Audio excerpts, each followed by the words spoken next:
Doctor Zahed, রাজধানীর গুলিস্তান থেকে মিছিলের সময় 11 নেতাকর্মী আটক করেছে, আওয়ামী লীগের 11 নেতাকর্মী আটক করেছে ডিবি। এই মিছিল কি বার্তা দেয়?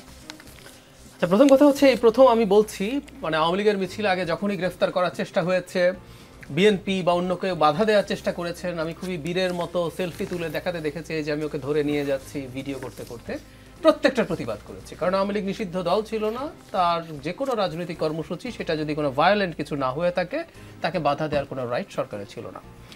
এখন যে প্রক্রিয়ায় তাদেরকে নিষিদ্ধ করা হয়েছে, কর্মসূচি নিষিদ্ধ করা হয়েছে, সেটাকে নিয়ে কার্যক্রমটাও যেহেতু নিষিদ্ধ করা হয়েছে সেটাকে সমালোচনা করতে পারেন। 2009 সন্ত্রাস দমন আইন নিয়ে এমনি প্রচুর সমালোচনা আছে, তার মধ্যে কার্যক্রম নিষিদ্ধের অপশন ছিল না, খুব তাড়াহুড়ো করে ওইটা অ্যামেন্ড করে ওটার একটা অর্ডিন্যান্স দিয়ে করছেন।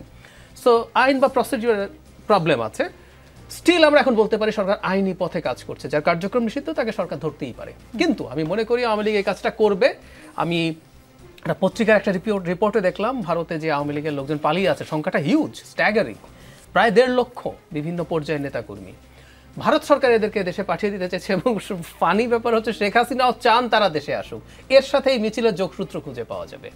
শেখ হাসিনা চান তারা দেশে যাক, মিছিল করুক, তারা কোনো না কোনো জায়গায় কোনো ধরনের স্যাবোটাজ করার চেষ্টা করুক। এগুলো যতই করবে, এই যে আপনি ধরলেন, এতে সরকার এখন বলতে পারে ওটার কর্মকাণ্ড নিষিদ্ধ, বেআইনি কাজ করেছে। বাট স্টিল আওয়ামী লীগ যে নিষিদ্ধ হলো, এই আলাপটা শুরু হবে।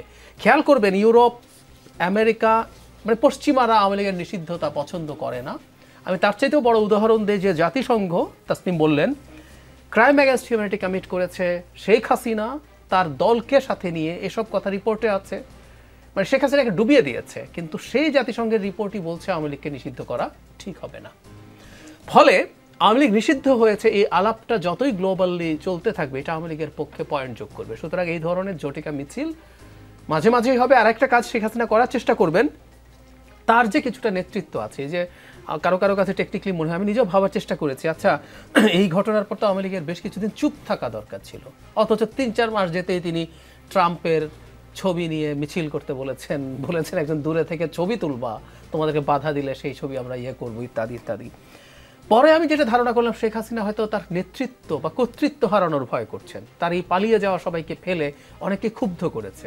সুতরাং তিনি আসলে এই নিয়ন্ত্রণটা রাখতে চাইছেন এখনই বিভিন্ন জায়গায়, এবং অত্যন্ত বাজে ধরনের নোংরা কথা বলা মানুষের সাথেও তিনি অনলাইন মিটিংয়ে কানেক্টেড হয়ে কথাবার্তা বলেন, মানে অত্যন্ত ঘৃণিত, মানে আওয়ামী লীগের লোকজনও তাদেরকে ঘৃণা করে এরকম মানুষের সাথে। তো উনি চেষ্টা করছেন তার এক ধরনের নিয়ন্ত্রণ তার নেতাকর্মীদের উপরে রাখার জন্য, সেইটারই একটা চেষ্টা এটা। ডাক্তার জাহিদুর রহমান, বাণিজ্য উপদেষ্টা শেখ বশির উদ্দিন বলেছেন, সোশ্যাল মিডিয়া ও নিউজ থেকে আমরা জানি তারা স্থলবন্দর ইন্ডিয়ার কথা বলছেন তিনি, বিশেষ করে আখাউড়া, ডাউকি সহ সীমান্তবর্তী অঞ্চলের বিষয়ে কিছু সিদ্ধান্ত নিয়েছে। আমরা অফিসিয়ালি জানার পর ব্যবস্থা নিতে পারবো, আমাদের বিশ্লেষণ চলছে, সরকারের বিভিন্ন সংস্থা সেটা করছে, আমরা উপলব্ধি করার চেষ্টা করছি, তার পরিপ্রেক্ষিতে আমরা করণীয় নির্ধারণ করব।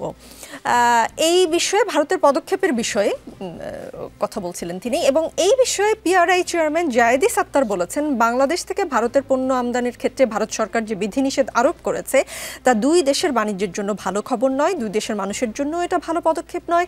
এতে আঞ্চলিক বাণিজ্য বাধাগ্রস্ত হবে। ভারতের এই বিধিনিষেধের ফলে এখন আমাদের বাণিজ্য ব্যয় বেড়ে যাবে, কারণ এখন অনেক পথ ঘুরে ভারতে পণ্য রপ্তানি করতে হবে। আগে সহজে বিভিন্ন স্থলবন্দর ব্যবহার করে দেশটিতে পণ্য পাঠানো যেত। সেই সাথে তিনি বলেছেন যে ভারতের সঙ্গেও আমাদের উইন উইন বাণিজ্য পরিস্থিতি ছিল, এখন সেটা ক্ষতি অবস্থায় চলে যাচ্ছে।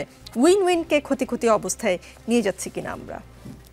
ভারত নিয়ে যাচ্ছে ফর শিওর, এবং সম্ভবত এই ধরনের একটা পদক্ষেপ একটু হালকা ঢঙ্গে যদি বলি, মানে পাকিস্তানের সাথে তার এক ধরনের ডিজাস্টার হয়েছে বলে আমি মনে করি। এই যে যুদ্ধ খেলা খেলতে গিয়ে ভারত শেষ পর্যন্ত এমন হয়েছে, ডোনাল্ড ট্রাম্প এখন প্রতিদিন পারলে একবার করে বলেন কাশ্মীর সমস্যায় আমি মধ্যস্থতা করতে চাই, অন্তত 8 বার বলেছেন তিনি এখন পর্যন্ত, যেটা ভারতের সবচেয়ে বড় একটা রেড লাইন। তো তারা বাংলাদেশের সাথে তার যে ডিপ্লোম্যাটিক প্রবলেম ছিল সেটাকে সে আবার এগিয়ে নেবে। মানে সমস্যা কি জানেন, আমি যথেষ্ট সময় নেই, আমাকে সময় দিলে আমি বুঝিয়ে দিতে পারতাম। এটা বিজেপি কিন্তু একটা প্রোডিউসার অলরেডি বলে ফেলেছেন, সময় নেই, একটু বিজেপি কিন্তু একটা ফ্যাসিস্ট দল। তো ওকে না ফ্যাসিস্ট হওয়ার প্রধান কারণ বা জায়গাগুলোর একটা ছোট নেগোশিয়েট করতে চায় না, বল প্রয়োগ করতে চায়। পাকিস্তানকে করেছে, বাংলাদেশ তার কথা শুনছে না, এখানে বল প্রয়োগ করবে, তার ক্ষতি হতে পারে। লুজ সিচুয়েশন না, লস সিচুয়েশনও না। এই যে শুরু থেকে যে আমাদের ভিসা দিচ্ছে না, তাতে তাদের পশ্চিমবঙ্গের ব্যবসা ক্ষতিগ্রস্ত হচ্ছে, হসপিটাল বিজনেস, ট্যুরিজম সব কিছু প্রবলেমে পড়েছে, তারপরে করেছে তো।